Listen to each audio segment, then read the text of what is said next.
Welcome to Being a Scholar, Being an Advocate. I am Michael Kessler, Associate Director of the Berkley Center for Religion, Peace, and World Affairs at Georgetown University, where I teach in the Department of Government and the Law Center.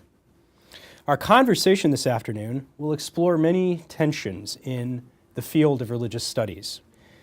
Primarily, we'll focus on the question about the relationship between being a scholar and being an advocate. Does scholarship demand objectivity that precludes normative judgment and advocacy for issues, particularly issues around social justice questions? Do scholarly associations such as the American Academy of Religion have a role to play in social justice movements? This conversation is sponsored by the Berkley Center, the Prince Al-Walid bin Talal Center for Muslim Christian Understanding, and the American Academy of Religion's Committee for the Public Understanding of Religion. Participants this afternoon, besides me, are Barbara McGraw, a professor of social ethics, law, and public life, and the director of the Center for Engaged Religious Pluralism at St. Mary's College of California. Barbara is a member of the American Academy of Religion's Committee for the Public Understanding of Religion. Sean Casey, who is Associate Professor of Christian Ethics and Director of the National Capital Semester for Seminarians at Wesley Theological Seminary in Washington, D.C. He chairs the Committee for the Public Understanding of Religion. And David Kim, Associate Professor of Religious Studies and Associate Faculty of American Studies at Connecticut College. He is also a Senior Advisor to the Social Science Research Council and Editor-at-Large of the blog The Imminent Frame. David is a member of the Board of Directors of the American Academy of Religion. So, welcome to all of you. I'm looking forward to this conversation. I want to start with the most abstract level of this question, which is the long-standing divide in the study of religion between religious studies on the one hand, an objective, historicist-focused study of the phenomenon of religion, versus the study of theology, which has normative and theological assumptions built in, often is reflection from within the standpoint of a tradition, while also being critically engaged with that tradition. Does that conversation, which has been going on for 100 years, but has particularly been flaring up for the last 40 years, has that conversation give us any insight into how we can answer this question between being a scholar and being an advocate? I think we should turn to our theologian for that one. I personally don't think that conversation has generated a lot of light in recent years. It's generated a lot of heat. And in my own personal experience, I trained in an environment where, in fact, that you were in seminars with folks who, in fact, embodied that entire spectrum, and you learned from faculty that embodied, frankly, that entire spectrum. And it was never overtly clear to me, either at the faculty level or the student level, how that distinction created a lot of heuristic clarity. It seemed to me that those who would go towards the religious studies pole were in fact deeply and passionately involved in social justice causes, where at the same time some of the most remote, allegedly objective types were the more theologically, normatively oriented. So I just came away from a very long doctoral program surrounded by people on all sides of that question with anything but clarity around that. So at this point, I come away thinking that's almost an intramural professional argument that often bears little actual fruit in the lived lives of scholars across that spectrum. Now, having been somebody who's actually worked in political advocacy and tried to organize religion scholars, I also noticed no distinction between religious studies scholars who happen to be very passionately involved in that political campaign, as well as theologically oriented types also passionately involved in that same campaign. So in terms of my own experience, that question seems to me at this point to be very confused and not particularly helpful in trying to sort out this larger question of, as a guild of religion scholars across a very wide spectrum, do we in fact have any inherent professional duties towards social justice? I'm not sure that distinction helps me, at least in where the corner of the guild I've been a part of. Robert, did you want?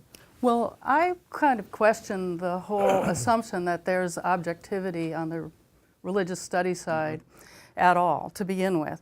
I think it's kind of interesting that what we end up kind of meaning by objectivity is generally accepted status quo views of things, which have inherent biases in them to begin with.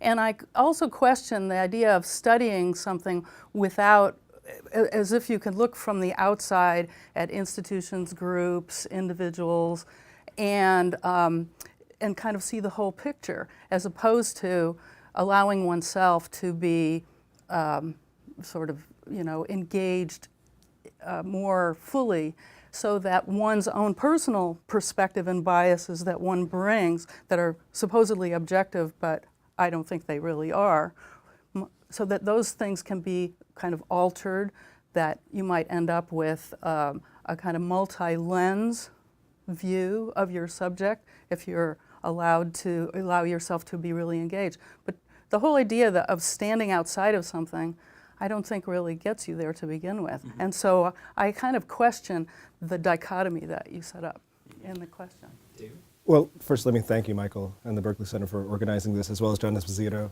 and the Prince Aloid Center and the AR's committee. I think the debate, as Sean was indicating, feels intramural within the academy, right? And one of the ways I think about this debate between theology versus religious studies, if there is one debate to be had, is the kind of response to or reaction to a set of anxieties in the academy. So if you think about religious studies or the standing of religious studies, or folks doing religious studies in the academy, having suffering under some kind of legitimation crisis. Is religious studies a field that stands on its own? Is it being somehow compromised in its disciplinary standing because you have theologians who,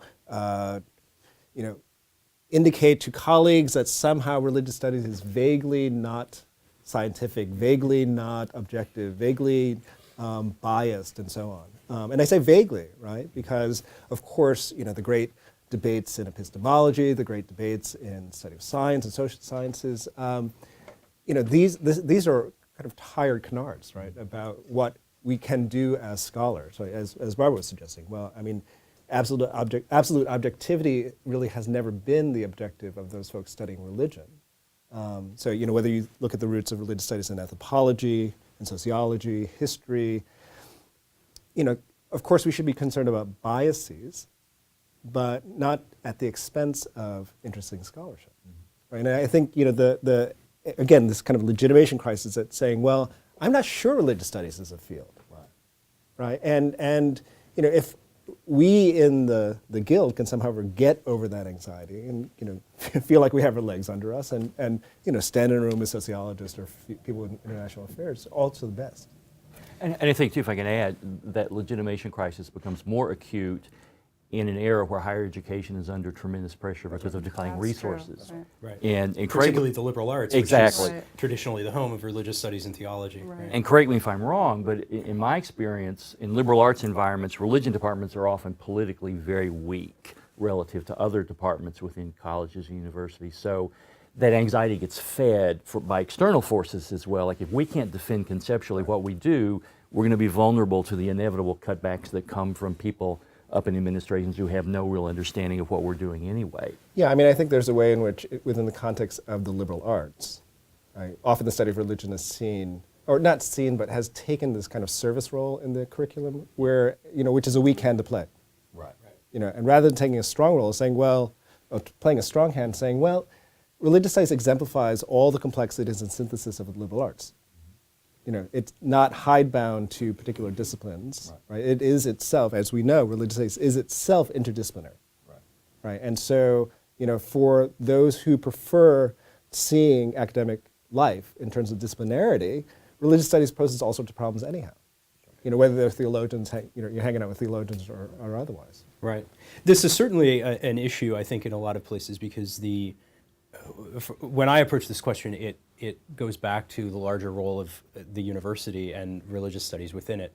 And I've always been struck when I was in graduate school and now with lots of colleagues in different disciplines the reactions that people will give, learned people who should know better, who they'll give the reactions that when you say you're in religious studies, you know, there's the typical canard, which is that they, oh, then are you a minister, or that there's somehow inherent in the study of the phenomenon of religion, even if one is doing it from within the stock of resources that one has some allegiance to, that you are ideological, and that there is no way to step out of that ideology, and therefore it is an old model of knowledge, and it's an old model of the relation to the world that we've gotten past. What has always struck me, given the interdisciplinary nature of my work across law, political theory, and religious ethics, is how when one picks up, you know, Michael Sandel's Justice book, to go all the way down to ask the question, well, what exactly does he mean by justice in this, is essentially to go down to, you know, there's the hare and the tortoise and the elephant that the whole thing is resting on. The old Hindu philosophers' old saw about, you know, what's the origin of, what's the first cause of the world. The same problem I see in the law all the time when the question of justice, the concept justice is used, and that concept cannot be given more than a cursory definition, or if it does, it becomes as ideologically charged and as normatively and ontologically rooted as anything that I've seen in any work of theology, except less self-critically. And I think that poses an interesting, that if that description is somehow correct, that pushes on our description of the landscape and the challenges that religious studies faces for the future. So if that's the starting point in this question of what's the relationship between scholar and what's the relationship between advocate, I think is really more complex than just a sort of internecine, intradisciplinary set of problems. I'm just wondering if this is more a problem for the West because of our tradition of, you know, attempting to separate religion from public life and other institutions and aspects of, you know, community. And that by doing so, what we've really done is divorced, you know, the deep questions you're talking about, origins, et cetera, from the conversation. Whereas perhaps in India or even China, which is now, you know, bringing back its kind of Confucian tradition, there's not the same, there's a kind of cultural embeddedness that is recognized in other places around the world. And what we've done is kind of institutionalized it, and maybe religious study, the discipline itself, by trying to be something separate in compliance, really, with that tradition, that we've sort of remove the relevance, right, from the conversation. And yet, if you really think about it, religion is at the basis of all aspects of life, and shouldn't be separated out just because we've done that in the law. Mm-hmm. David, Sean, do you want to? Well, I also think it's ironic, too, that in wider universities and even in the wider cultural discussion, other disciplines are rediscovering the relevance of religion, and often finding it impossible to talk to their religion department colleagues because they're too engaged in these internal intramural arguments. And the irony is there are major research universities, and now Georgetown's an exception to that. With the Berkley Center and others, you've been able to create spaces that encourage the kind of interdisciplinary conversation where religion is not given sort of second-class citizenship. But I think that's the exception. The irony is, I think, in a lot of large maybe non-church or non-religious affiliated research universities, institutionally it's hard for those institutions to bridge the kind of ideological gaps between disciplines, and religion often is kind of the weak player or the weak partner in those conversations. And yet law schools, schools of public policy, med schools, business schools want to have those kinds of conversations. Liberal arts departments want to have those conversations with divinity schools and seminaries. And yet those religious institutions are often ill-prepared for varieties of reasons to actually engage in interdisciplinary discussion. Right. And that's what frustrates me in terms of being a member of the Academic Religion Guild. That's the only thing. No, it's one of the things. Yeah, what is it, Thursday afternoon? That we often have to defend, even in the context of the Committee on the Public Understanding of Religion, in my association with it in the last decades, we've had members who've said we have no public role, that it's really about creating an ethos for us to do our scholarship, and we don't have to worry about engaging other disciplines in our work. And that I find intensely frustrating. Right, because we'll sit in the sort of proverbial tower and study our texts and study the traditions and practices, and while the geopolitical conflicts are happening on the ground. So my experiences right after September 11th were trying to think about how to engage that set of events from an academic standpoint when looking around the public conversation in the public sphere. A, there was just a tremendous amount of misunderstanding. B, there was incendiary rhetoric. Right. C, there was a deep and vast need for clarification at a baseline level. And the people who were most interested, at least in my little academic neck of the woods at the time when I was in graduate school, were people in the political science department, right, and the people who were doing Middle East studies. I got the response from a number of people in the divinity school. These are really complicated issues, and how to talk about them in a public way is going to be really complicated. And this was not only my experience. I had colleagues at other institutions that were trying to have the same types of engagement. And it was a challenge to get past these sort of intra-Nicene conflicts, but also the kinds of obstacles that scholars faced in, well, how do I translate this to the public, right? In the intervening 10 years, there's been the phenomenon of blogs that have proliferated, right? And there's been, I think, a whole phenomenon of people writing these pieces. The ones that do it well are generally attacked pretty heavily, if not in public, at least under the radar, as dumbing things down. And the ones who don't do it well, who might write complicated, nuanced pieces, they get nobody to read them because it's too laden with the discourse and the internal references that take too long to explain, frankly. So I think that's definitely a conversation that we maybe where we can come back to at the end. You know, what's the path going forward? Yep. David, you wanted to jump in, though. Well, you know, I think what you say about the demand to understand religion since 9/11 has been quite intense, right? And you know, as Sean was indicating, you know, there are demands from all over the academy, but also demands from the public, right? And it has put, frankly, religious studies scholars, theologians, kind of back on our heels, say, well, as you say, you know, well, tell us about religion. Right. You know, tell us why. Right. Why did, you know, Islam make, you know, what did Islam do to make, you know, 9/11 happen? Right? And you know, as you know, many of the discussions afterwards treated religion very instrumentally. Right? There's no complexity to Islam. There's no complexity to Christianity. There's no complexity to Judaism, and so on, or Confucianism, and so on. And that it's just, you're just talking about different modes and traditions that are very flat. And that's, you know, we're still kind of at that level of discourse, particularly in regard to the public understanding religion, right? And to give it texture, to give it patience. I mean, I think one of the things perhaps we can circle back to later on your last point is, I'm not quite sure that the distinction should be had between the scholar and the advocate, but it might be the question of the intellectual, right? The distinction between the scholar and the intellectual, right? They're not the same thing, right? And part of this is to talk about public intellectual work, but also the different, or sometimes competing demands between what it is to be a scholar versus what it is to be an intellectual that is trying to speak to a variety of publics. The intellectual is trying to engage a variety of publics. Right.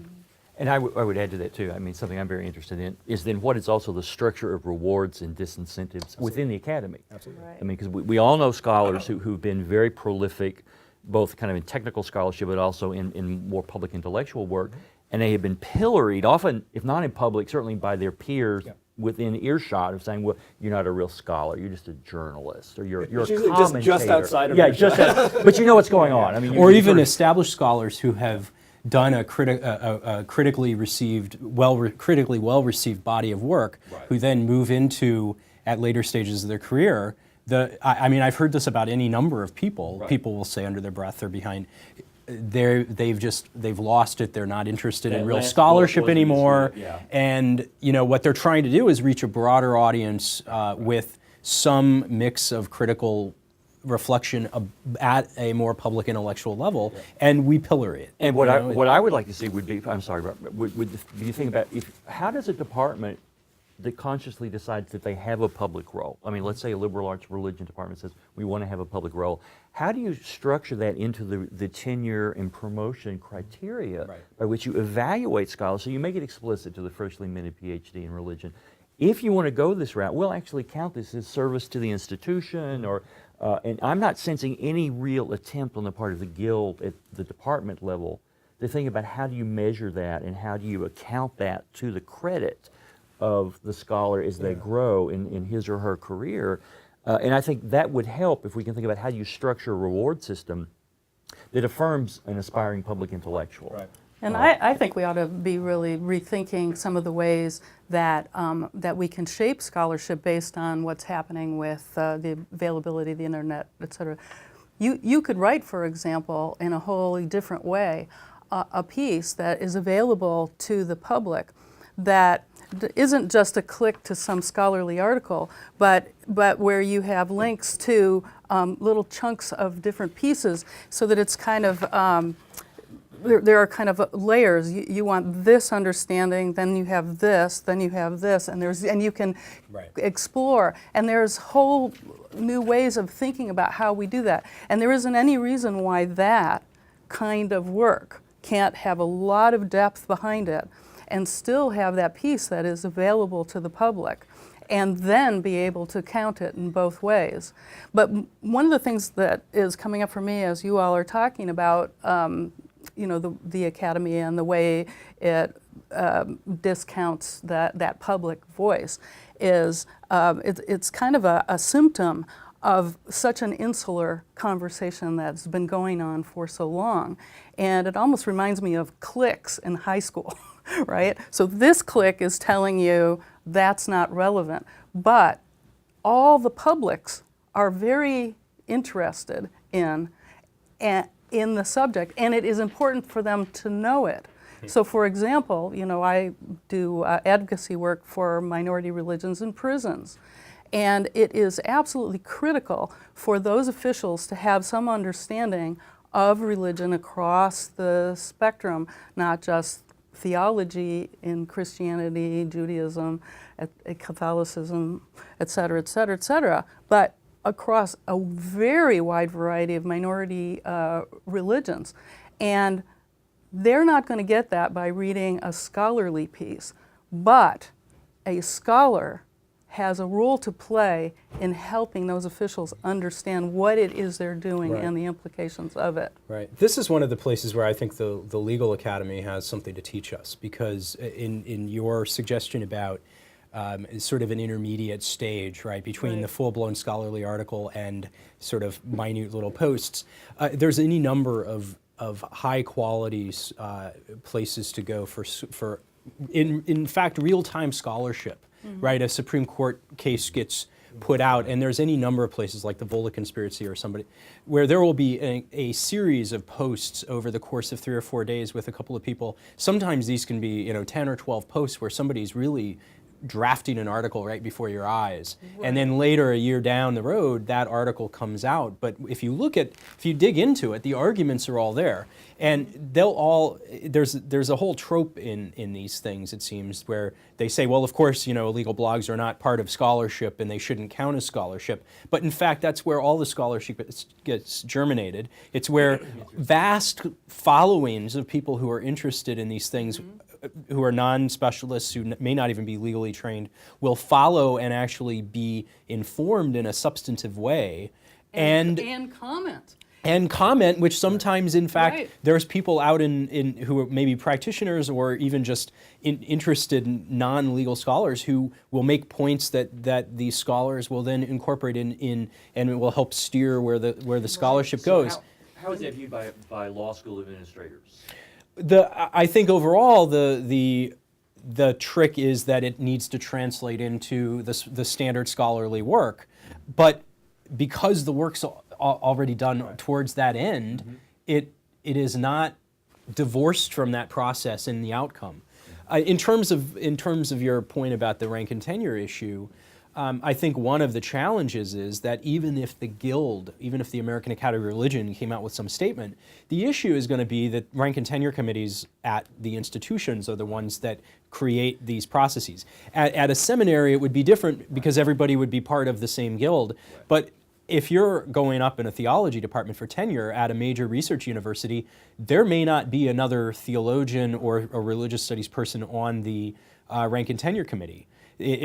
So they'll get the department file, which will advocate for the candidate, and there will be the expert outside reviewers. But the decision will be made by, you might have a biochemist who's advocating for your file at that committee meeting, and any number of people from a number of other disciplines are going to be making that call before the recommendation goes up to the president. And so it would become difficult because the further you get from disciplines where this kind of public role might have a place, it becomes more complicated for me, I think, to see that other disciplines might see a role as a matter for considering in tenure for this kind of public scholarship. Well, but here's an irony in what you just said, right? So if you think of rank and tenure committee is by design made up of faculty from different departments. So it's actually beholden on the candidate who comes up to be able to speak beyond their discipline. Right? Even though they're being evaluated by people within the discipline. Right? And so, one of the insidious things about tenure reviews is that it feeds a system that wants to think of itself in regard to professionalization, right, and professionalism. Right? So there's this kind of fetishism around I'm a scholar with a big S, right? And it looks like these peer-reviewed journals. It looks like manuscripts that have been vetted through the machinations of a scholarly press. And yet, I know very few academics that don't want to be read by more than the 12 other people they went to graduate school with, right? Maybe 13, right? If you're lucky. If you're lucky, right? And so this idea of, part of it is the question about promotion and professionalization of people so that, a specialized body of knowledge, you're an expert, but not to, I think our task is to not fetishize that expertise, so that you become incapable of speaking to anybody, aside from those 12 folks who went to graduate school. Right. And this is about clarity of expression, this is about clarity of writing, this is about a self-critical understanding of where one's positions and beliefs come from, which again runs cross-grain to this theology religious studies debate. Yeah. So we got very quickly into the sort of so what questions and the logistics questions that come after, but I want to dig into this more specific question that frames this debate, which is this conversation that comes up, and to some extent I retooled a conversation that's been going on in the pages of the Journal of the American Academy of Religion now for some time. And it's a debate between a group of people who want to say that the only role for the scholar is to be a critic, vis-a-vis those in the academy, in the field, who say that there's some role for being an advocate and/or sometimes described as a caretaker. So I want to offer here two quotes from this conversation, and then I want to dissect them with you and see what we make of them. So this sort of summary comes at the end of an article by Atilia Omer in the Journal of the American Academy of Religion in 2012. And she says, "The critical caretaker thinks holistically about transforming unjust socio-political configurations. To dispel possible confusion, the critical caretaker approach does not paternalistically propose telling people how they should think of themselves and their group identity. Rather, this approach suggests an entry point for scholarship in religion to engage creatively and offer relevant expertise to peace-building processes in imagining the transformation of relational patterns, especially in contexts where religion, ethnicity, and nationality seem to be conflated with one another. Now, in a series of exchanges, a scholar who had earlier, a few years back, kind of framed this debate, Russ McCutcheon, pushed back at Omer's article. He said, "The scholar of religion as critic has no interest in determining which social formation is right or true or just or best, and she does not practice conflict management. Instead, she is an equal opportunity historicizer, taking all claims far more seriously than a caretaker might, for she starts from the position that, quote, justice and, quote, freedom and, quote, peace and, quote, holism are utterly plastic rhetorical terms used by virtually all social actors in countless ways, often in pursuit of directly competing goals." Now, those are meaty little chunks of text, but I think it sets up the general issue. Is McCutcheon right? No. I don't know Russ McCutcheon personally, and it's been a curiosity to me about the ways in which his writing has vexed religious studies. Again, like in regard to this legitimation crisis. Right. And even the category of the critic versus the caretaker is a curious one. So I was thinking Fairly plastic.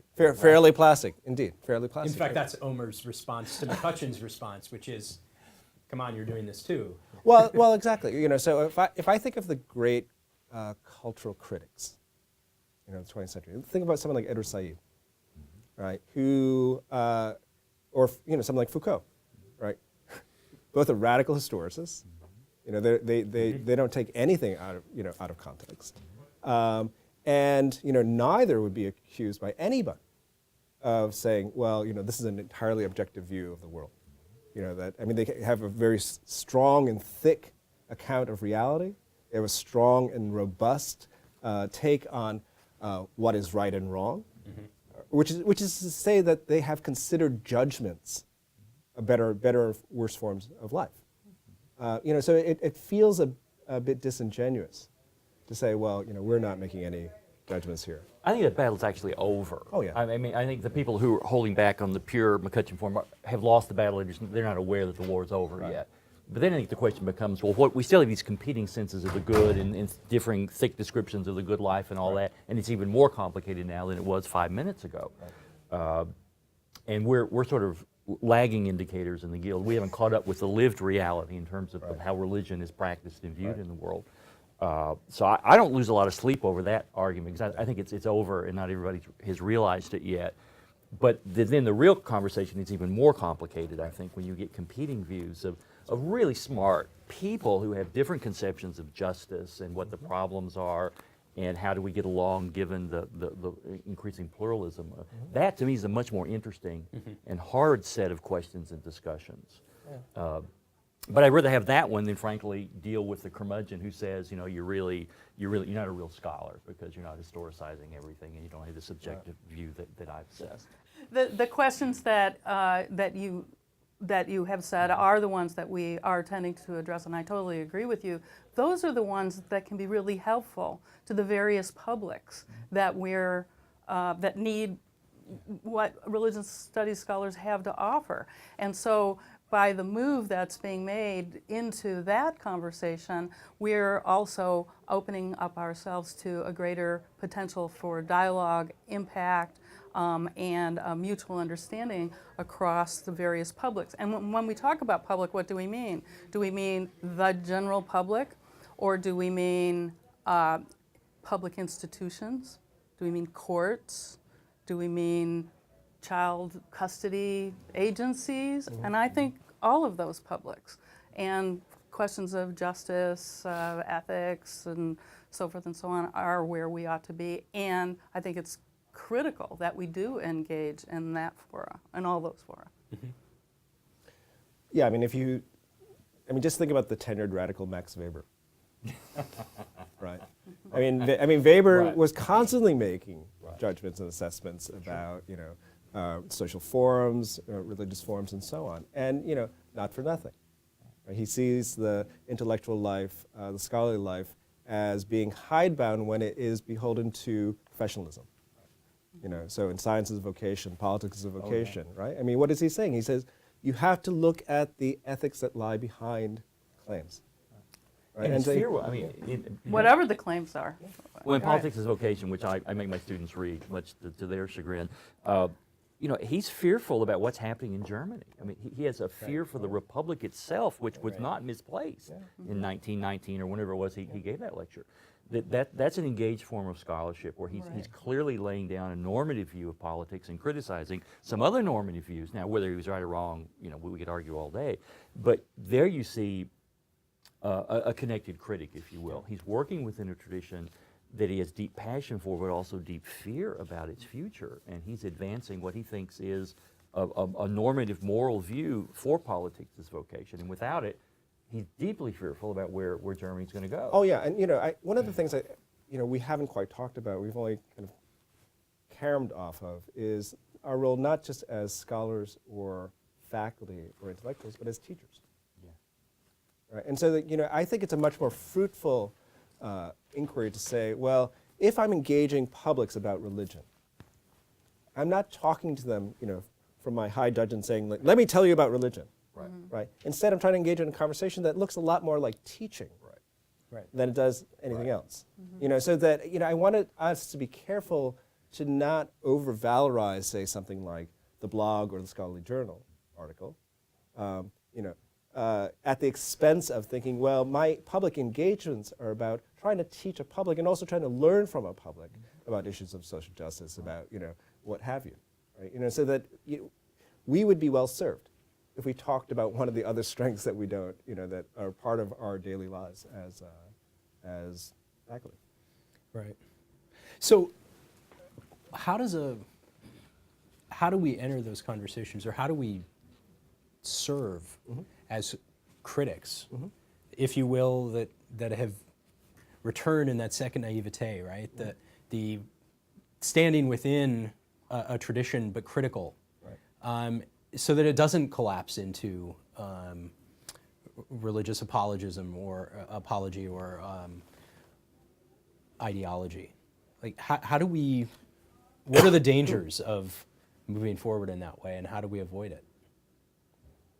Well, I think one of the complexities is if you're in a classroom where there are a multiplicity of normative views, and somebody says, well, Professor Kim, what do you think about comprehensive immigration reform? And you do your thing. You don't initially say, well, this piece of legislation, I mean, you don't cut to the chase, but you try to create a pedagogical environment. And at the end of that, somebody says, I think you're out of your mind. Right. And I think that's immoral. Now, as a teacher, there are many dangers in front of you. You can demerit that student for not embracing your set of argumentations. You can say, because you don't agree with me, you're clearly not a rational thinker, or you're not smart. So you have to resist the impulse we all have as experts to impose our conclusions on students. Right. But I think you also have to create a pedagogical environment where somebody feels like they have the freedom to say, I think you're crazy, and I disagree with you, and here are 3 or 4 reasons why I want to push back on you. And that's very hard to do. And it takes patience, and it takes a skill set to be able to create not closure in a seminar. In fact, you may want to open it up and keep opening it up as part of your pedagogical style. Which strikes me as at the heart of being a critic, right? It's not to say that there can never be a terminus, there can never be a baseline that we say. It's that these categories continually get pressed, and that, as importantly, if we think about, I mean, that part of the process of thinking through these things, reflecting together in a classroom, but also as a society, is that reflection never ends, and we never are comfortable enough. And part of the role, I think, of a scholar and a critic, regardless of their affiliations, regardless of their positions, regardless of even if they are, standing firmly within a prophetic tradition, is to never allow themselves or their surroundings to be quite as comfortable as we'd all like to be. Well, I think that last bit about discomfort is quite important. Right. So, I mean, and it goes back to the conception that we're working with about tradition. if we stand within a tradition, it's, I don't think anyone would claim that our traditions are static. Right. Right. And so the very dynamism of a tradition. Well, but lots of people will. Well, That's part of the the critical fair process, enough. right? But I think the form of critical engagement that we're talking about, requires a certain kind of iconoclasm, in regard to our attitudes, in regard to the traditions we come from. So the concern that we'll be overly dogmatic, we'll be ideological, might be premature. Given the ways in which we negotiate, from our inheritances, given the way we negotiate, with the publics, as Barbara was suggesting, the publics that are the other constituents of our tradition. I think of, two of my teachers are well-known public intellectuals. One is a Confucian public intellectual, Du Ming, arguably the most famous, Confucian intellectual in the world. Right? He was, Beida University has brought him to Beijing. To create this enormous humanities institute because they're trying to revive and build a curriculum around Confucianism. And as you were suggesting earlier, right, Michael, that he's been pilloried as compromising scholarship and all these kinds of things. But when I used to sit in his seminars, I used to refer to him as the original Confucian evangelical. I did not know anyone that could speak more passionately, more clearly for the tradition than Du Ming. Right? One thing that's striking me about our conversation here is it's almost like what's being talked about is how can we make the public relevant to us? When I think I'd rather be talking about how do we make religious studies relevant to the public? And if we're really talking about the public understanding of religion and what role we can play in that, right? Then we ought to be talking about how we make ourselves relevant to the publics in some way. So, for example, religious studies scholars are being asked to serve as experts in various milieu, including court cases, for example, or to advise on public policy issues. And how do we then make ourselves available in those venues? Whereas kind of the conversation we've been having is, how is the public relevant to the academy? I think we ought to be flipping that around a bit, especially because that the publics are almost demanding a conversation with religious studies scholars so that they can gain a greater understanding of religion, especially after 9/11, which you brought up earlier. Yeah, I mean, Is that making sense? No, it does. I mean, I think I think part of the struggle here is that to talk about religious studies is a bit abstract, right? And I think part of the struggle here is to say, well, there are folks in religious studies departments that look like very traditional biblical scholars. There are folks in religious studies departments that, frankly, look like more like social critics than they do, scholars of political theory, right? And so. We are a very variegated field, and I think it would be helpful if we might talk a bit more specifically about where Barbara, how you enter this conversation with the public, right? How Sean does, how Michael does, how I do, right? So that we don't try to we can try to pull everyone in the guild with us, but they're not coming. Well, I think this is an important. I think that's a really important clarification, because there's a way that every religious studies scholar should be able to push people to think that religious communities, religious traditions are dynamic. They're not monolithic, right? There is no Islam, there is no Christianity, there's lots of Christianities, right? That pluralism in some way, right? That's something that I think that every religious studies scholar should be able to contribute to these conversations. But if the State Department calls up and says, what's going on in Yemen right now? I don't have a clue. I'm not an expert in that area. I think about politics, and I have no idea about the material circumstances on the ground. Now, I have colleagues, some in religious studies and some not, who are experts in that area. Right? And that contribution is vastly different than the kind of contribution that I can make to the conversation. You know, I can talk about the issues about the contraception mandate in the Affordable Care Act and all of the, you know, the legal issues related to that. But I don't have a clue about that. So my you know, who might call me or how I might contribute would be vastly different. So I think there is a danger in just even talking so abstractly about the guild itself as having some, right? But then what we fall back into is a web page where there's lists, you know, by topic or theme. You know, Barbara can talk about prisons, Sean can talk about religion and politics and foreign affairs, and you know, I can talk about law. And so there's the page of experts, and if the New York Times reporter wants to dial up, they've got a list there. Is that all we hope for? No, and I think the hard part is, I mean, when you're in a seminar, you know, I'm going to have at least a 14-week relationship with this community, and some of these students may come back, some of them may not come back, but at least I know there's going to be a relationship developed, and one can be actually patient as a teacher. You don't have to answer all the questions in every session. The different publics that I interact with often want to know an answer, yes, no, a name and address of somebody who understands Islam in Yemen or something. And it's much harder to develop relationships with media folk. It's harder to develop relationships with policymakers and politicians. And it's hard to be patient as the religion scholar who's being called to give an answer for the guild about Confucianism or something in the world. But I think you have to try and do that, because without those relationships, at least in my experience, you're just the one talking head to balance up against another academic talking head in a 90-minute story on NPR where there's balance and fairness because you have two intellectuals arguing with each other on allegedly the two sides of a particular question. And it's very seductive to get drawn into that. But at the end of the 90 seconds, you probably haven't really contributed to anybody's public education. Or you get asked, to, or you have a 15-minute conversation with the reporter, and one sentence ends up, and it's often decontextualized. You don't even remember saying it, and puts you in Right. and puts you in a bad light, and so Right. you're reluctant the next time to engage in that Or conversation. you work with them on an article and they don't quote you at all. Right. Well, but you're asking two different things, right? Yes. So there's a demand for expertise or specialized knowledge.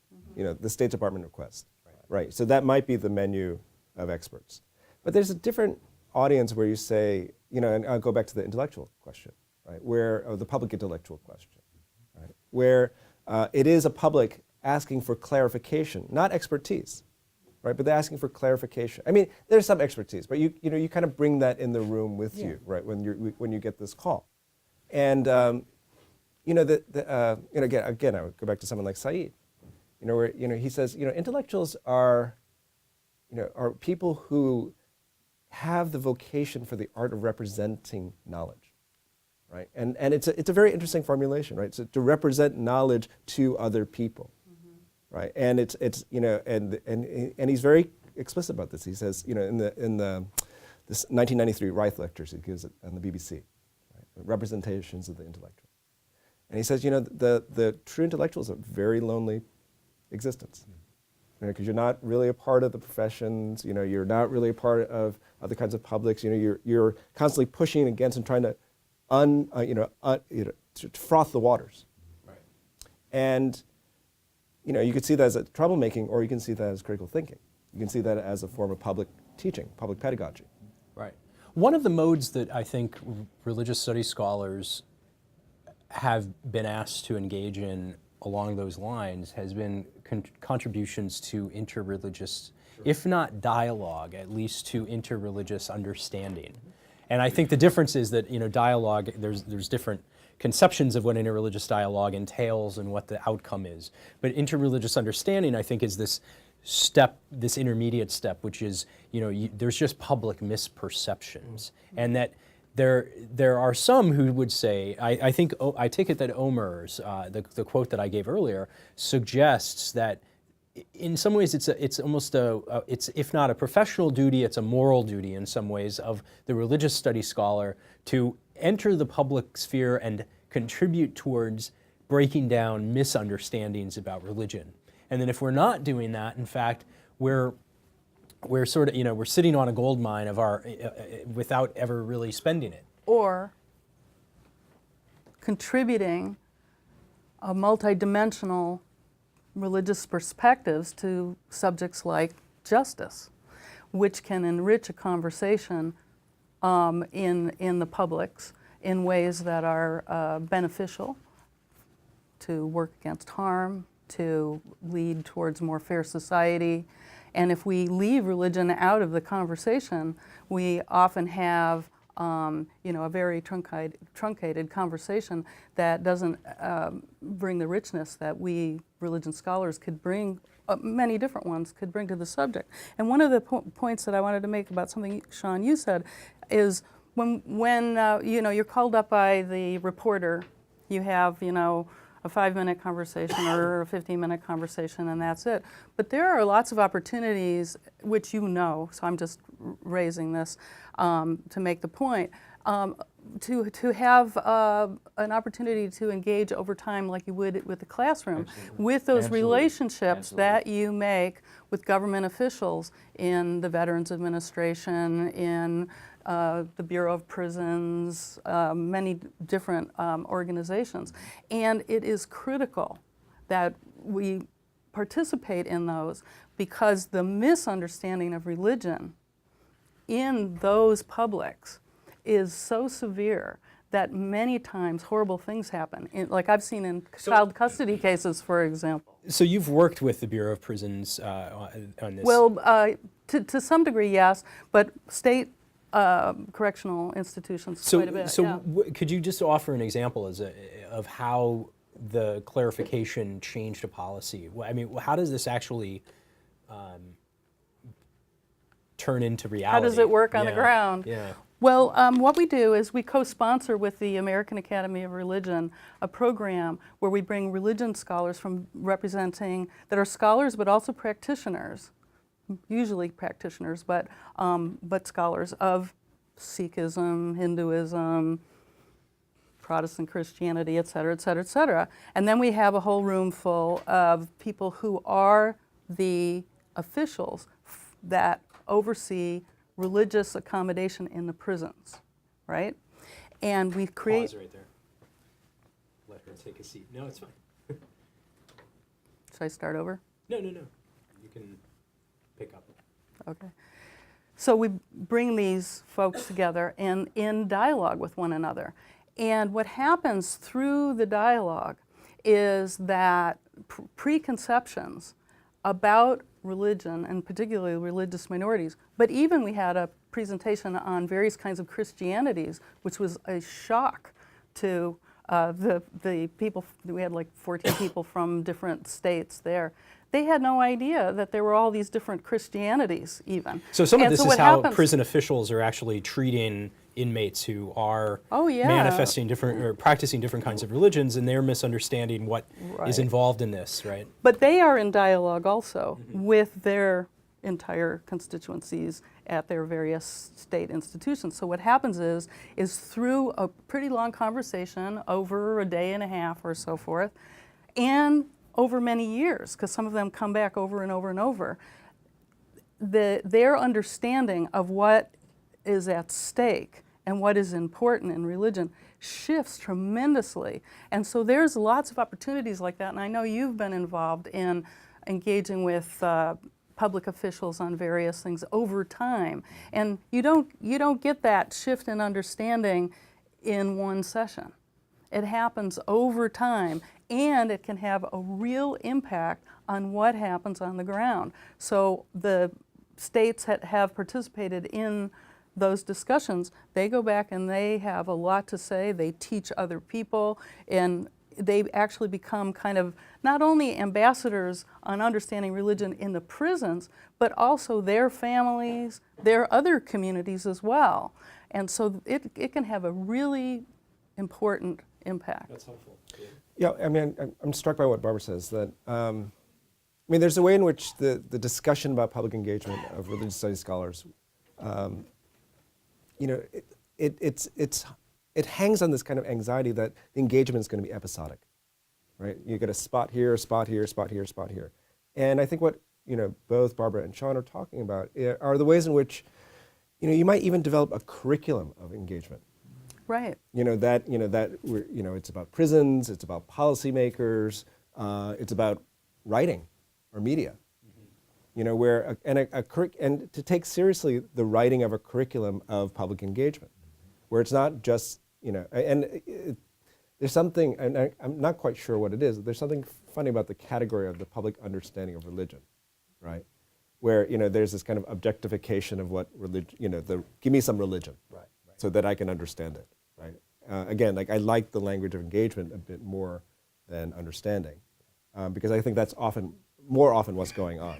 It's not a request for more knowledge; it's a request to engage some thick phenomenon in the Right. world. We're not throwing candy out at the parade in little bits, right? Exactly. And it's reciprocal. Yeah, that's right? That's So when we are having these conversations with the prison officials, we learn too. The scholars who come to those sessions walk away learning a lot as well. And so when you're talking about creating a curriculum for engagement, boy, I love that idea. Sign me right up, right? And I think there's methodologies, there's all kinds of things that we could bring to bear in something like that. And I think it's not only important, but I think that we have a kind of a moral obligation to be participating in those publics, because real harm happens to people because of the misunderstanding of religion. Yeah, no, Right? And it's not just media that we're talking about. We're talking about people's children being taken away from them because of misunderstanding of what is going on. Yeah, and I think as scholars that we should, and as intellectuals engaging publics, that we should be a bit more creative in the categories that we use. Right. So you use Michael. You said the category of interreligious dialogue. I remember sitting in on a workshop at the Social Science Research Council on interfaith, interreligious dialogue in Mindanao, this southern part of the Philippines, about Muslims and Catholics.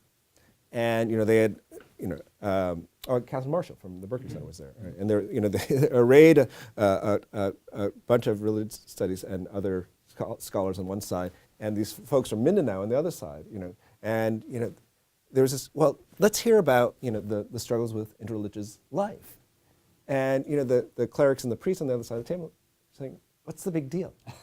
I saw him last week.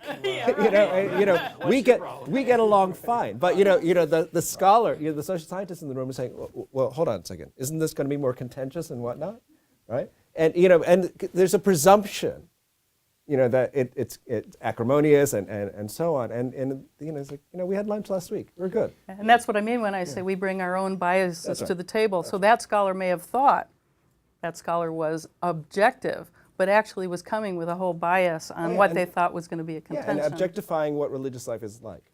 Yes. So I want to, following on this claim about a moral responsibility that Barbara made, one of the hot button issues that sort of consumed the Guild last year was this question about the Hyatt hotel workers. And so as background, a number of people, and a good paradigm of this was a group of religious studies scholars, very prominent religious studies scholars who petitioned the respective boards of the Society of Biblical Literature and the American Academy of Religion and said, as members of the AAR and SBL, we believe that we have a moral responsibility to promote the just and ethical treatment of workers and to intervene when powerful individuals or institutions seek to undermine their fundamental rights as workers and as human beings. The board, the respective boards met and issued a letter saying that we are very aware of these issues and created in some ways options for people to avoid having to participate with the Hyatt, although did not pull the contracts because they would have lost millions of dollars, on my understanding, and it would have crushed the Hundreds of thousands. Hundreds of thousands, okay. Excuse my hyperbole. But that in and of itself seems to already say that if you're part of a guild that examines these phenomenon that are about our deepest held convictions and about some of the most important aspects of justice and ethics and the structures of meaning, that in some ways we should be extra attentive to these sorts of issues. And therefore that sort of tips the scale towards being concerned for those who are oppressed rather than those who may be oppressor.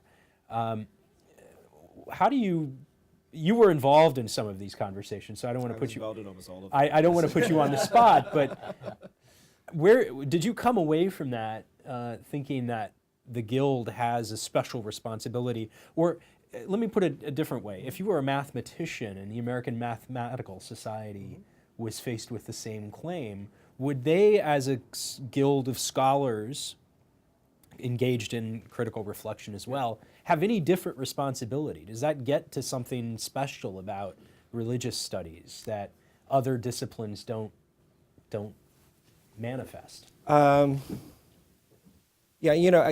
I'm hesitant to talk about, the guild's responsibility, right, or the constituents of the guild's responsibilities. Right? I mean, I think the American Mathematical Society or whatever hypothetical I belong to, right? I mean, put it this way: there were learned societies that were faced with comparable situations, right? American Political Science Association was faced with this in San Francisco. They pulled their meeting out swiftly, moved up to Seattle. And, this was a principled stand. So, I mean, in this sense, I understand what you're saying in regard to is it the subject of religion that makes us a special category for us as scholars of religion that, should make us more sympathetic to those who suffer, or the least among us, if you want to use that language, right? Or you can say, well, as scholars, as teachers, if we have just basic human concerns about human suffering. Part of that, that was the other argument to be made, to the AR at least. This is not just a question about, the subject of religious studies, but this is a question of, human decency. And, what are our obligations as scholars to meet, threats to human decency. But I'm curious, did you hear any of the sort of pure critic trope in your intramural discussions, the AAR, where people said it's irrelevant? I mean, did anybody actually defend that proposition? Yes. Interesting. Which is akin to these conversations that universities are in about divestment and endowment funds and other things. I always think back to my sort of surprise when colleagues in graduate school would not want to go to the graduation ceremony after 8 or 9 years of a PhD program. And I thought, we study ceremony and ritual with mythic structures around it as our profession, and there was a real divide between the wanting to participate in it and the study of it. And so I just wonder, when I hear these conversations, I come back to that same distinction, and I see those distinctions where some people think that we should, there's nothing special about, even though we're studying these topics, there's nothing special about our relationship to the judgment for one side or another. Well, where I think it gets dicier is when maybe you're teaching in a context of a very specific tradition that does in fact have historical markers in a lot of these fights. If you're a Methodist institution which has a long presence in this town on a lot of major social justice issue, or for instance a Jesuit institution in this town, it becomes more acute when issues present themselves that are deeply embedded in the environment of those theologically or confessionally affiliated institutions. There, the discussions can be quite vexing. And my hunch is that when you have the American Academy of Religion, and where a decent percentage of our membership come out of those contexts, either having grown up in them, being educated in them, or currently teaching in them, I would suspect there is a predisposition towards talking about worker rights as compared to a sample of mathematicians, and that's not to denigrate mathematicians necessarily. But I think that makes it much more difficult in a guild as diverse as the AAR is. When you do have folks, like some of us who do work and teach in confessional environments, where we'll have students ask us, well, why does this institution still have $5 million invested in X or Y or Z? So I think by habit and training, some of us then are habituated to bring those conversations to the larger guild if in fact they're active in our own context. And you just raised an issue that comes to my mind, which is, what are the values that the American Academy of Religion stands for? So let me just throw a little wrench in the works here. I was working on a prison religion case going up to the Ninth Circuit in 2009, and there was an amicus brief that was signed by many interfaith organizations, including the American Correctional Chaplains Association, representatives from the Parliament of the World's Religions, Diana Eck from the Harvard Pluralism Project all signed on, and I asked the American Academy of Religion to sign onto that brief, and the answer was no, because that's not what we do. And so I thought about that, and I thought, that makes sense to me. That was okay with me. I understood that. Then this issue comes up, and then I'm saying to myself, okay, it seems to me that the organization doesn't have an identity that is embedded in a set of values, so that people who join it can say, yes, I'm signing on to that set of values. And if you did have that set of values, then you would know, yes, we do participate in worker rights issues, yes, we do sign amicus briefs, yes, we do this, this, and this, or we don't. But where it is right now, the organization, I don't think, has defined what it stands for around such issues in the same way that, for example, confessional institutions absolutely do, including my Catholic college, which is a Christian Brothers college and has clear set of values, and there's still a discussion that happens around those things, but there's something that grounds the conversation. Right. One of the interesting things then, going back the other direction, is the advocacy that the AAR took during the Tariq Ramadan when he was not allowed into the country. Right. One of the, and this actually interestingly tracks universities in the way that they carve out these issues, right? It goes from one perspective where universities take strong social activist standpoints, whether because students have petitioned them for these things or because they, think that we cannot invest in certain things because it's against our values or whatever. To the other end of the spectrum, where I think some place like the University of Chicago is the paradigmatic model, where back in the day when the question came up about during the Vietnam War and should we allow certain things on campus, should we participate in certain things, and there was a report called the Calvin Report which said that the primary purpose of the university is to engage in critical reflection about academic issues from all sides, right? And so to take a stand on a particular issue is to, in some ways, close off the conversation that this institution should be fostering and facilitating. Now, the way they made the distinction, though, was that there are instances in which the university, if the very existence of that university's mission is threatened, so, if suddenly there was a fascist takeover of the United States, they could speak out because it would be the end of the of a university being able to serve as a forum of free expression. But whether or not a pipeline should go, on this side of the mountain or on that side of the mountain or not at all is an issue that scholarship should debate. So in this respect, one way to strike that principle would be that the Tariq Ramadan case, for instance, the Tariq Ramadan case was about the ability of the organization to function and to have this sort of critical exchange. The Hyatt issue was about the organization and how it spends its money directly, whereas, do we sign on to this petition or that petition if it's not critical to the mission? That may not have been a stated principle. That's, I think, one way that one could craft a principle, but I think it is a problem that it's not clear. It's not explicit. And it's interesting you raise this point about what is the purpose, the university to create this open forum. When the AAR declined to be a signatory on the amicus brief, that's really where I came out. I went, oh yeah, that makes sense to me because this is an open forum. And I would also place the labor issue in that realm as well. And yet, so I'm sympathetic. I'm on the social justice side. But a part of me is wondering, where were all the scholars talking about wait a second, what's happening to our open forum? Because I worry a little bit about the tyranny of the majority, no matter even if it's the Right. one I agree with, Right. right?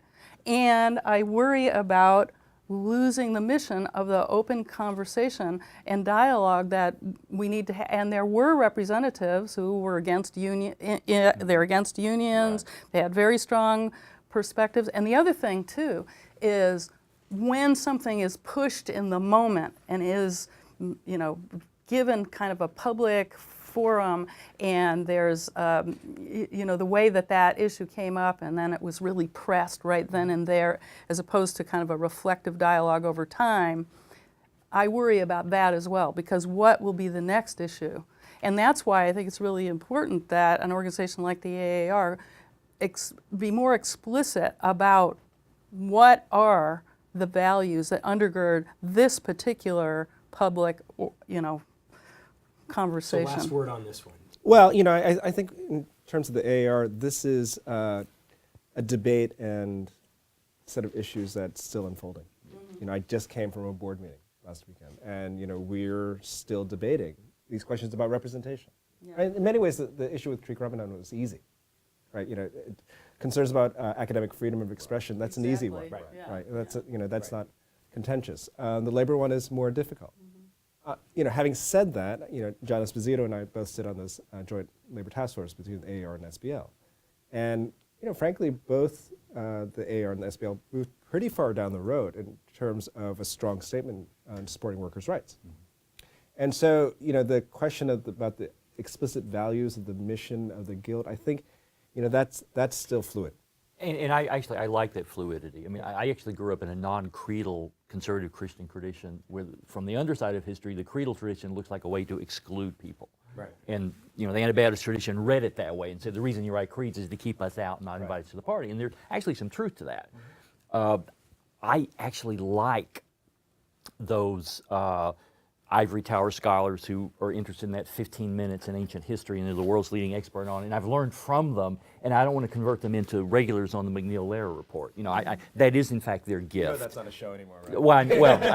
It's medieval. That's the link there. He watches old YouTube. That's right. That's right. I'm 20 years behind in my TV viewing right now. But I don't want to push those folks into something that they really don't want to do. Yeah. And I want to, we shouldn't go the other way where you're forcing people. I want to create an atmosphere where if people feel like they've got that calling and that gift, they exercise it in no penalty professionally. But at the same time, you don't want to push people out of their comfort zone who in fact have taught us all in very real and direct ways. So I want to be inclusive, I guess, in terms of the Guild. My last question was going to be, what do you see as the way forward? And I think that's a very good and sort of articulation of a way forward to get around in some way some of these intra-Nicene conflicts where we don't want to pull people out of the tower. We don't, because we need those specialists to let a thousand scholarly And I love my flowers bloom. time right? in the tower too. I enjoy not interacting with people and getting my own work done. There are joys that come from it. But to foster the sense that some of us need to be engaged in this, and that we have the whole support of the Guild is behind us. Barbara. Oh, I just wanted to clarify one thing from earlier, and that was when I talk about a set of values, I don't mean something that's, going to shackle the organization. Broad statements around which conversations can be had is more kind of what I was thinking. Well, and that's in many ways what we often fall back on, right? To state somewhat abstract principles, by which we conduct ourselves. This is political liberalism, but it can be in large organizations where the difficulty of clear representation of the constituents is very hard to render. Right. And the analogy I would draw to being in a classroom sometimes where there's deep tension and deep conflict is actually a good thing pedagogically. And I think the same is true on faculties and institutions. If everybody sees things exactly the same, that's the most boring sort of professional environment to be in. So I'm not afraid of that kind of conflict where I have learned from curmudgeons, I've learned from out-and-out relativists, I've learned from fundamentalists, I've been taught by an extraordinary diversity of teachers what I find weird is when people want to sort of assert their own will over the control of a department or an institution, saying it has to be my way or the highway. And to me, that's deeply destructive of the educational enterprise. And Well, and there's a lot of that tension going on. Oh no, there is. I mean, you know, again, and it's cross purposes with you know, the inherently interdisciplinary nature of the dialogue in religious studies. Anyhow, There's a role to be played by the lofty ivory tower, and certainly we wouldn't want to lose that at all. And we also wouldn't want to lose the interdisciplinarity. We would not want to lose the engagement across the disciplines that we have in the academy. But there is a role to be played with other publics, and that's not just other disciplines, but also these various publics of institutions, groups, the general public, et cetera. And we have to find a way forward that doing that engagement is not denigrated within the academy, that having scholarship that is useful to others and translated to others has a role, and an important role. And somehow we have to get that conversation happening, and we have to be able to demonstrate why it's important so that it can take place more often. So David. right. So about the way forward, you know, I think we can reiterate things that we've already talked about, which is broadening the scope of what counts as scholarship, broadening the scope of what counts as intellectual work, right? So if you know, the frame that you invited us, Michael, was around this question of the scholar versus the advocate. And, you know, so there will always be experts in the field that will fill the library shelves or whatever we're using in the library now. Hard drives. But, you know, there's a still to be determined set of questions and criteria about how we assess scholarship. So, for example, if I'm a social and cultural critic, you know, when does that become a widely accepted form of scholarship? You think about feminism, you can think about postcolonial studies, you can think about gender and race and sexuality and so on, where it moved from the margins of critical discourse to the middle. And to the mainstreaming of that fortified those critical perspectives as forms of scholarship. Right? No one's going to say Judith Butler is not a scholar. Well, some people will, but the point being that the academy was able, in the long term, not in the short term, in the long term, to develop ways to acknowledge these forms of engaged scholarship. Right. I would simply add that the American Academy of Religion had an institutional role in that migration from the margin to the center. Right. I would like us to think as a guild about how do we do that with terms of the public understanding of religion. How do we create a safe space where younger scholars can in fact learn from the mistakes and the successes of earlier generations of scholars, and how can we help institutions reward that behavior in terms of the own internal politics of our departments and our chairs. So I think there's work for the AAR and for the Committee for the Public Understanding of Religion to try to leverage the history we have as a guild of moving things from the margins to the centers. And I think we're in an interesting time now where an emerging generation of scholars want to be publicly engaged. They don't simply want to retire to their small seminars and their tiny offices and large libraries, but they feel like they do have a public mission. I want to think about how as a guild we can nurture that and water and feed that and let it grow. Right. And I would only add to that as that nurturing happens and as a younger generation of scholars embarks on that mission, that it is only taking place on the work of peers and mentors from previous generations. I think one of the unfortunate tensions I've seen in some of these conversations is that some of the more senior members of the field feel defensive. They feel attacked when people say, but we missed this, we missed opportunities, we weren't part of the conversation, we weren't part of the process.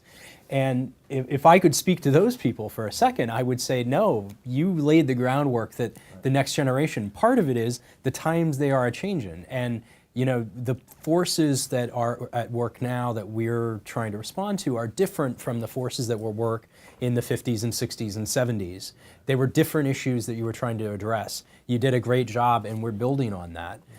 we have new directions to go. That isn't a critique or a rejection of necessarily old ones. I mean, some of them, they needed to be rejected, but not all of them. And so I think that becomes a very, because we need everybody to sort of support this in a way. Right, but you don't want to forget precedents.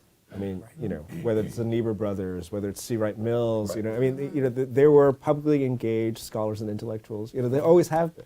Right, and that we don't want to, make Tremendous this legacy of that. Yeah, exactly, and so that it's not this reinvention of the wheel, but it's partially to recollect a legacy that perhaps has been understated or underappreciated. Right.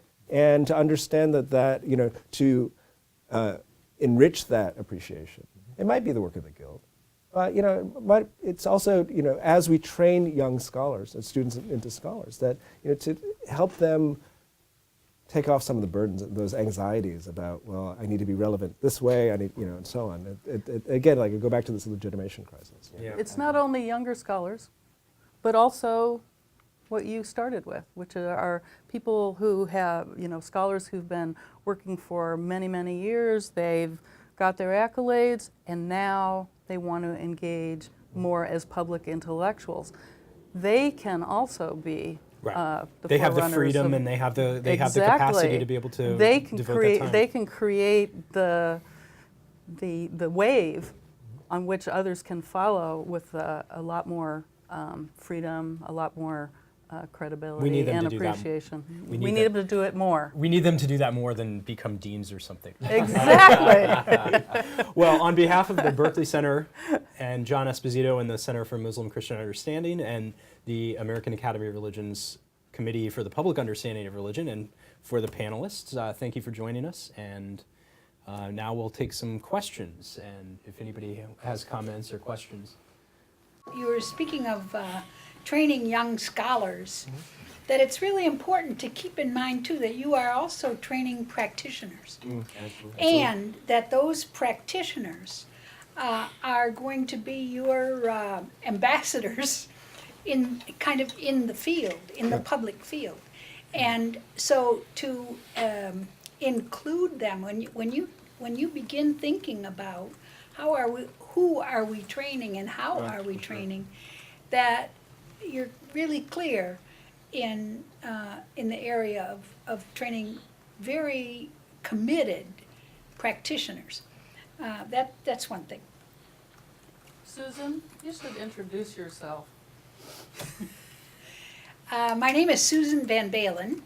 I was a part of the very first, I guess we call them forums or something, for the prison chaplains back in 2000 maybe? I don't know, it was a long time ago. At the Bureau of Prisons. I was the chief chaplain at the time of the Federal Bureau of Prisons, now retired.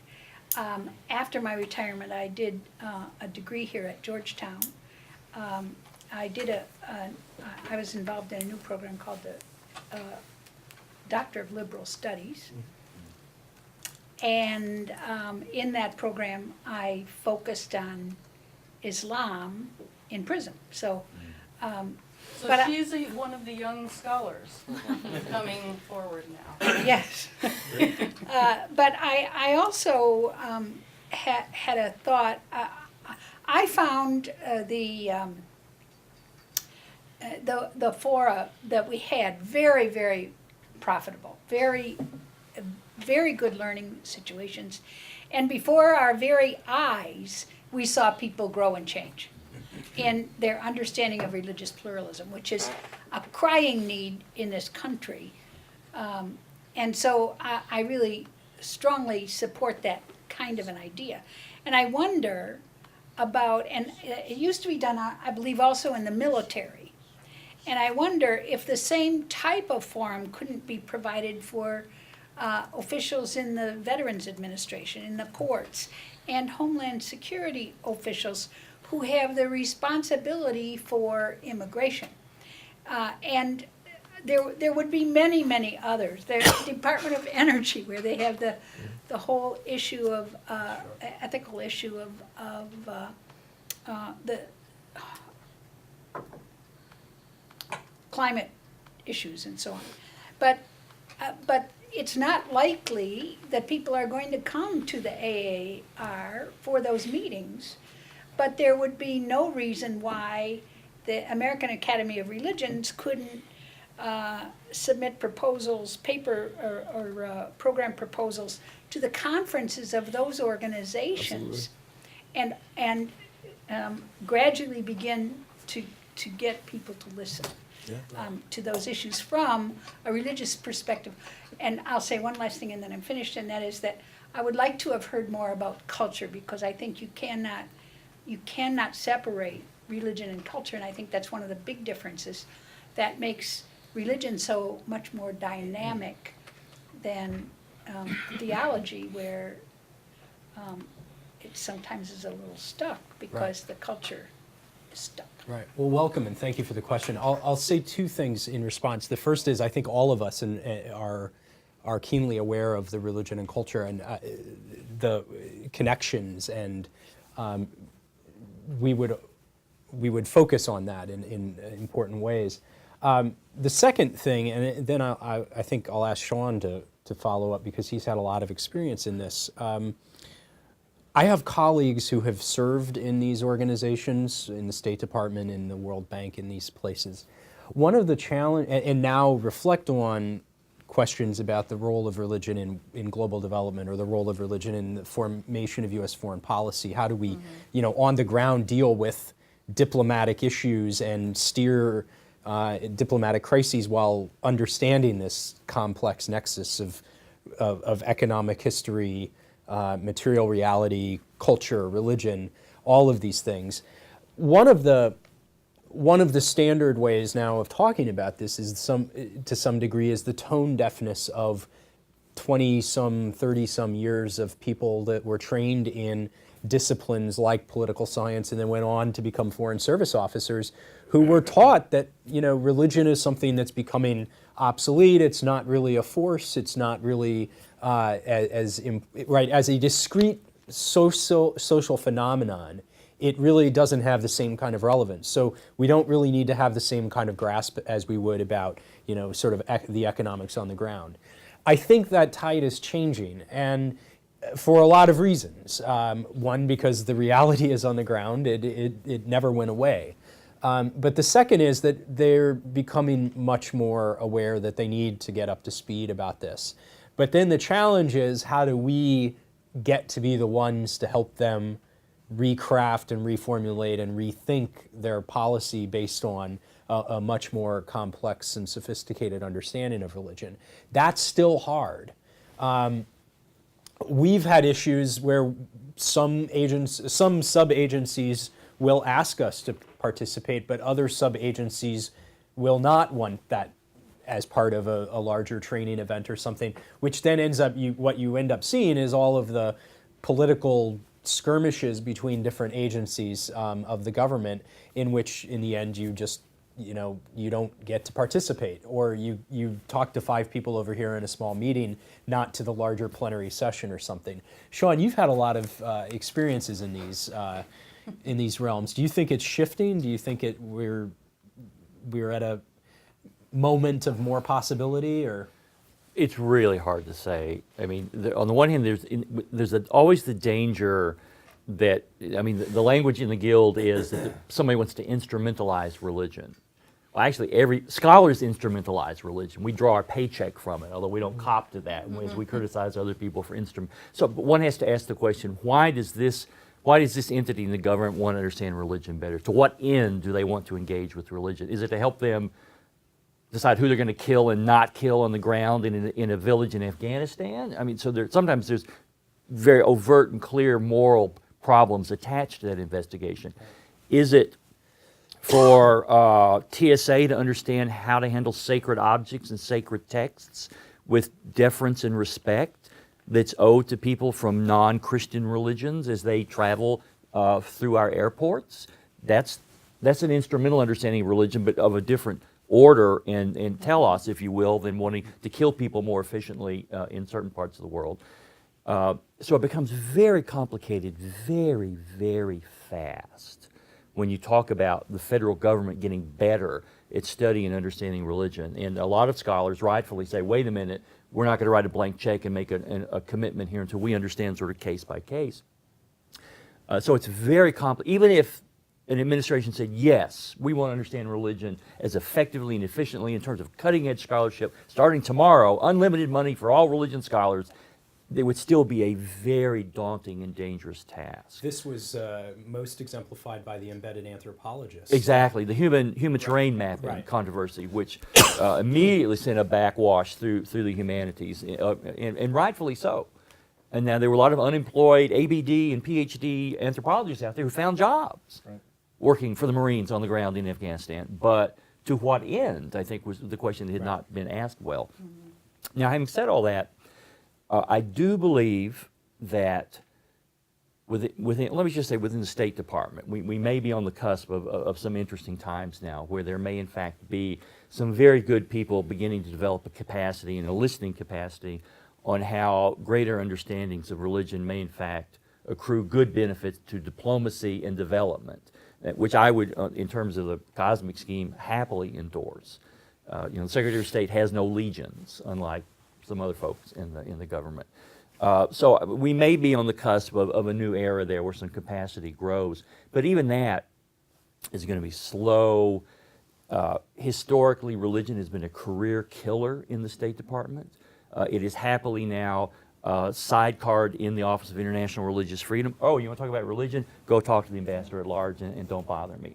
So there are all kinds of very complicated cultures within that vast bureaucracy. And not to mention that there's a Christocentric view that often comes out of organizations like that within the government because they don't have a broad less in understanding. less in state, I think, because you've got the bulk of state are foreign service officers who've lived in, frankly, a lot of them who've lived in non-Christian cultures. I didn't want to lose track of the first point you made, which was about not just cultivating young scholars, but practitioners. But I want to broaden the range of what we mean by practitioners. I mean, frankly, you know, the constituents that we make as teachers are religious studies majors, or students who come take classes with us. And often the best work that we can do in regard to a public is the work we do with these young people. So that if you give them a complex, rich understanding of religion, you've done you've done God's work. Well, and there are two other constituents too. If you're in an institution that has a general education religion requirement, it's broader than just religious studies. Or if you're in an institution like mine, where you're training clergy, I mean, or social service leaders or others who are. But even in terms of clergy, the average graduate from my seminary is going to be located in a community that has anywhere from 200 to 500 regular members. So there's a public right there. And if one of my graduates is trained in knowing how to be hospitably engaged with the growing pluralism in their own zip code, my teaching potentially has had a magnifying effect through a kind of religious practitioner there. So I think there are many practitioners when you look at who we teach, which is very interesting. This is a crucial point, David, because I teach in a government department in a law center, but the students that come through my classes, a few are theology majors, but a number are going on to a McKinsey consulting job, or they're going to some other bank, or they're going on to some foreign service program. I don't take that as a failure to not convert them into a PhD. In fact, I think that may be a failure. Other way around. No, in fact, because now, I have students come back and say, I was involved in a conversation, and I had I started asking questions that I would not have otherwise asked without this kind of training. And so, what we should be trying to do is to give them a set of critical skills that they can take, which pushes back against some of these standard narratives, which pushes back against this idea of religious homogeny or monolithic viewpoints. Yes, sir. So I will introduce myself so that I can provide some context as to why I asked this question. I'm Jay. I'm with the Hindu American Foundation. We are an advocacy organization that represents approximately 2.3 million Hindu Americans. As you all know, it's very difficult to calculate how many people in the United States belong to one religion or the other, because the census doesn't calculate such data.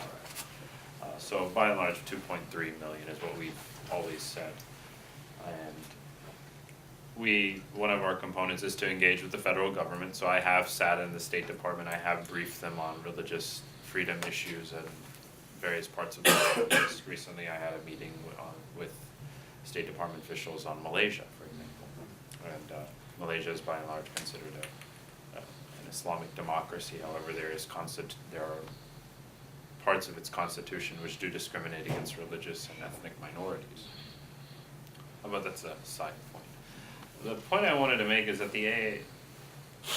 by and large, the Hindu community has found that scholarship of its religion is done by non-Hindu practitioners, or people who don't practice Hinduism, who have just looked at it from a completely esoteric point of view. And what is practiced in a daily life of a Hindu is oftentimes ignored in the scholarship. And therefore that leads to all sorts of misinformation and just in people who go on to different facets of life, either business or government service or in theological, or they go to the full range of theological studies.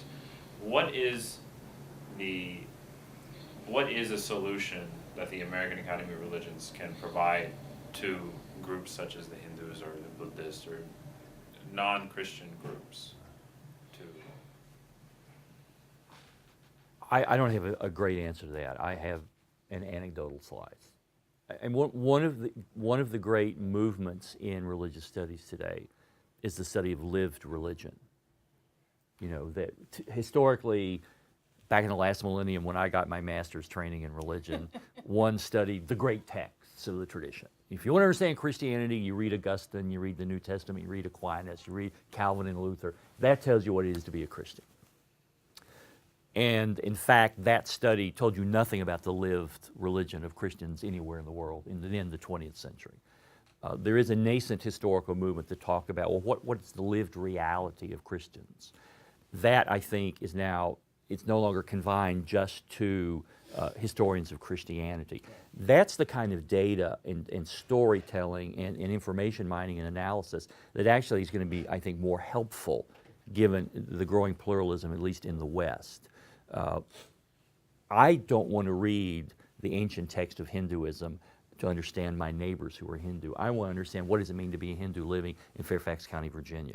Right. I'm probably not going to get that by talking to Hindu experts in the AAR. Now, there may be some exceptions to that.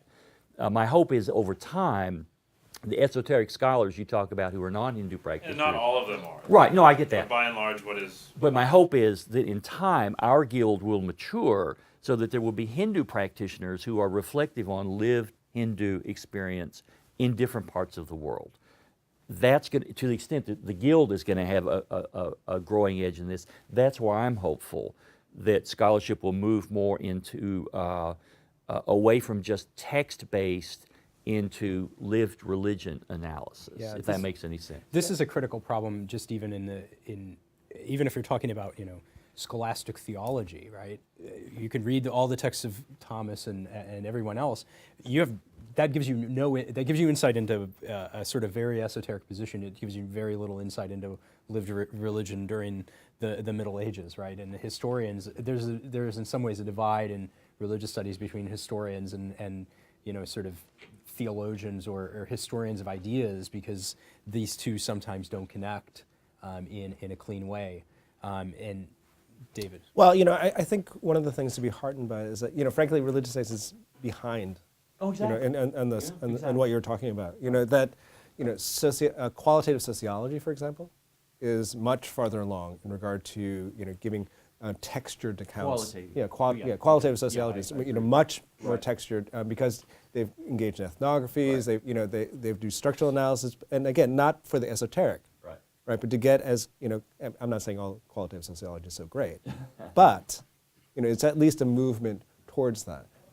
You know, but I think one of the issues that lies behind your question, which I also take as a challenge, is that, you know, who gets called as an expert on Hinduism? Oh, absolutely. Right, who gets called? So, you know, if you go to the scholar of classical Hinduism, Right.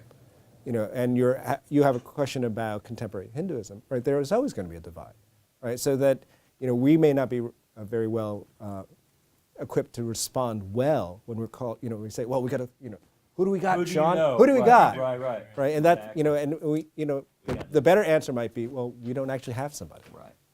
That this is a lacuna in the field, and that we should be trying to fill it out with people who are better equipped to answer. And one of the problems with that, though, is that I think there's these kinds of understanding these kinds of realities in this movement, it precludes in some ways the kind of grand theory of Hinduism or the grand theory of Christianity that scholars tend to want to move towards, right? It's very easy to see a trajectory from Paul to Augustine to Luther to, Niebuhr and Tillich and say, see, this is the way it is. But to understand how that is operationalized or how that manifests in history is a much more complicated process. And I think, so we tend sometimes, I think scholars want to stay at that big picture level and smooth over some of these things. And so when you're dealing with actual people and the how to describe and to analyze the sort of religious lives they lead, I think that becomes a problem for how we're equipped to deal with that. I think there is much more attention and much more movement in that direction in the last 25 years of scholarship than there was 50 years ago. And to be only modestly cynical, the Guild chases funding. All right, so if there are Hindu Americans who want to fund the study of contemporary Hinduism in America, there are universities that take that money and establish chairs and centers for those subjects if the money is there. Now that's Southern California has done so. exactly. I mean, you look at what the Mormon Church has done in the last 15 years in higher education in America today. Jewish studies is an older story. Catholic studies, but China is on because China is funding these sorts of things. That's right. So again, it's not cynical. I think it's being realistic that many times what drives the academy is where the resources coming from and where the donors saying we want our money spent. And today, nobody's writing blank checks with 7 zeros behind them saying, hey, Michael, spend this like you want. People are having codicils attached that are 50 pages long with the checks. And that is the era we now live in higher education. And I really do believe that the advanced study and sophisticated sort of ethnography and understanding of religion in American public life is going to go these routes. When donors come saying, hey, you're not doing your job, let us help you do your job, and here's a set of money.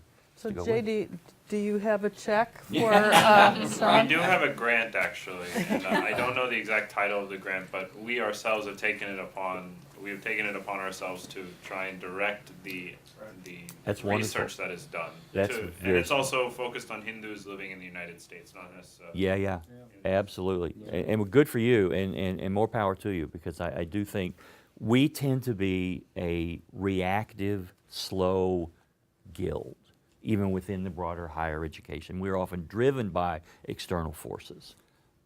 So if you can make that work for you, then congratulations. Right. We have plenty of Islamic studies scholars now Yeah, that's right. to It's growing. answer the questions from 10 years ago.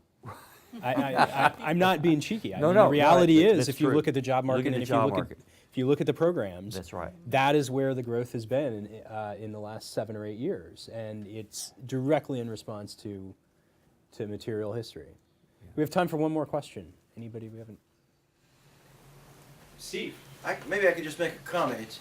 Mike, it's leads off your last comment there, and that it's been my experience that in terms of openings for educating government officials, it's often response to a crisis. I mean, it happened with the Academy's outreach to federal law enforcement, because it really came out of the incident at Waco, and a Treasury Commission that followed that. It happened in terms of prisons, I think, in terms of funding and lawsuits. And it happens, I think, in terms of, to some extent, with other government agencies, although less so, with respect to interest in the study of Islam. The other thing that we deal with, though, is that in some of these agencies, there's very high turnover. So not only do you have sort of the up and down of government interest and sort of a long trajectory depending upon as they respond to a crisis, and the crisis recedes from the public consciousness, and so it recedes from the political consciousness. But you also have in federal law enforcement and some other kinds of government agencies, I think, where people are, by the time they get to middle level management, they're about ready to retire. And so you lose the institutional memory. Right. We had this. We had a colleague of mine was working with. He was from the military and was the military chaplain organizations had reached out, and they had essentially been retooled from chaplaincy to troops to. I got a meeting with this tribal leader, and the imam's going to be there. I need you to come with me, and I don't know what I'm doing. So so you'd have a Baptist chaplain from Kentucky who was being taken along to be the liaison to an imam from an Afghan tribe. And so they were like, we need help. But insofar as every time advances would be made and we had organized meetings and 100, 200 chaplains would come, they were the next month when it was planned for when we'd start talking about the next time, the entire chain of command had switched up, right? Some of these people rotate in for 9 months and run something. You could have somebody that was, let's do 100 of these things, and 9 months later they're doing some other assignment, and the person who's in charge of that doesn't care about that at all. We've had that with the prison situation too, but one of the things that we did was, rather than dialoguing with chaplains, we are dialoguing with the people who are in charge of religion for that particular correctional institution. And then 9 times out of 10, if they've come, they pass on to the next leader, right? And then that person comes.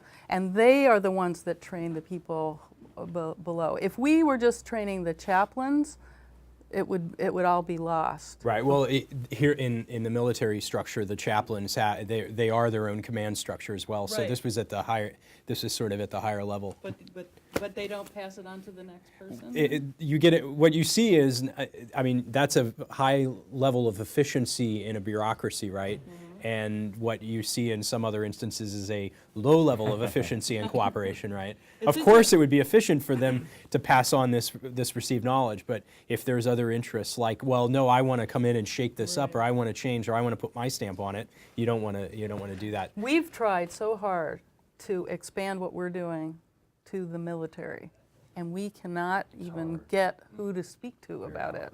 Right. Yeah. And once you do, they may be out. So. Right. Yeah, just David, last word. in response to the diagnosis you gave, Steve, about whether it's the AR, religious studies scholars in general, being reactive to crises, I think that's right, but I think it's incumbent upon us as scholars and as a guild to be less reactive and be more proactive. Yes. Right, to try to advance a program rather to anticipate a perceived crisis. Right, and frankly, it's much more interesting intellectually to do this than to say, well, to be on a kind of 911 call, in regard to a crisis that comes up. Right. Well, thank you so much. Thank you. It's been great.